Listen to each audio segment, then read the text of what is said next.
వినింటారు హనుమంతుడి పేరు వింటేనే భూతాలు ప్రేతాలు భయపడతాయి వణికిపోతాయి అని. అసలు చరిత్రలో ఏమైందని భూతాలు ప్రేతాలు ఇప్పటికీ భయపడతాయి చెప్తాను, జాగ్రత్త వినండి. రావణాసురుడి తమ్ముడు ఐరావణ్ బ్లాక్ మ్యాజిక్ తంత్రాలు చాలా బాగా నేర్చుకున్నాడు. రామాయణంలో రాముడు మరియు రావణాసురుడి యుద్ధం జరుగుతున్నప్పుడు ఐరావణ్ బ్లాక్ మ్యాజిక్ యూజ్ చేసి రాముడిని లక్ష్మణుని పాతాళ లోకానికి తీసుకెళ్తున్నాడు. అప్పుడు వెనకాల హనుమంతుడు వెళ్ళారు.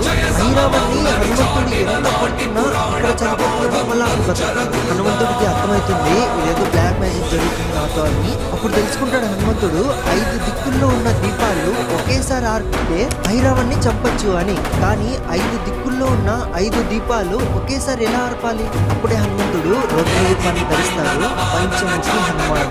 ఆ రూపంతో 5 దిక్కుల్లో ఉన్న 5 దీపాలను ఒకేసారి ఆర్పి ఐరావణ్ణి చంపుతారు. ఆ రూపాన్ని చూసి 3 లోకాలే భయపడిపోతాయి. ఇంకా ప్రేతాలు